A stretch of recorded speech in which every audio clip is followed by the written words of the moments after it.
Hi friends, welcome to നാടൻ foodie. ഇന്ന് ഞാനിവിടെ തയ്യാറാക്കാൻ പോകുന്നത് വളരെ ടേസ്റ്റി ആയിട്ടുള്ളൊരു നെല്ലിക്ക ചമ്മന്തിയും അതുപോലെ തന്നെ ടേസ്റ്റി ആയിട്ടുള്ളൊരു മാങ്ങാ ചമ്മന്തിയുമാണ്.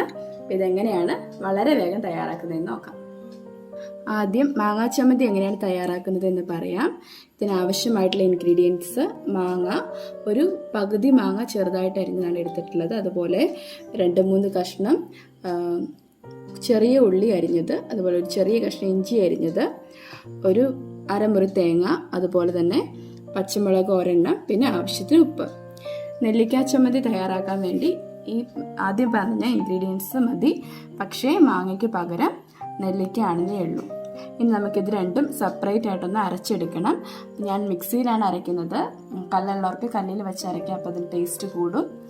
ഈ മിക്സിയിൽ ഇത് എല്ലാം കൂടി ഇട്ടൊന്ന് ഒരുമിച്ച് അരയ്ക്കാം. ഇനി അരയാൻ എളുപ്പത്തിന് വേണമെങ്കിൽ 2-3 സ്പൂൺ വെള്ളം വേണമെങ്കിൽ ഒഴിച്ചു കൊടുക്കാം. തേങ്ങ ഒഴിച്ച് ബാക്കി എല്ലാ ഇൻഗ്രീഡിയൻസും ഈ ജാറിലേക്ക് ഇട്ടിട്ടുണ്ട്. അപ്പോൾ ഇത് ജസ്റ്റ് നമുക്കൊന്ന് കറക്കിയെടുക്കാം. അതിനുശേഷം നമുക്ക് തേങ്ങയും കൂടി ഇട്ട് അരച്ചാൽ മതിയായിരിക്കും. അപ്പോൾ ഇത് ജസ്റ്റ് കറക്കി എടുത്തിട്ടുണ്ട്. ഇനി ഇതിലേക്ക് നമുക്ക് തേങ്ങയും കൂടെ ചേർത്ത് നന്നായിട്ട് അരച്ചെടുക്കാം. അരയാൻ എളുപ്പത്തിന് വേണമെങ്കിൽ 2-3 സ്പൂൺ വെള്ളം കൂടെ ചേർത്ത് കൊടുക്കാവുന്നതാണ്. ഇതുപോലെ തന്നെയാണ് നെല്ലിക്ക ചമ്മന്തി അരയ്ക്കുന്നത്.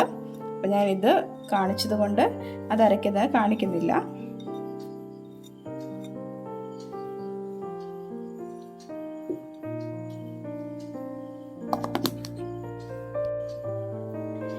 ടേസ്റ്റി ആയിട്ടുള്ള നെല്ലിക്ക ചമ്മന്തി, മാങ്ങാ ചമ്മന്തി ഇവിടെ റെഡി ആയിട്ടുണ്ട്.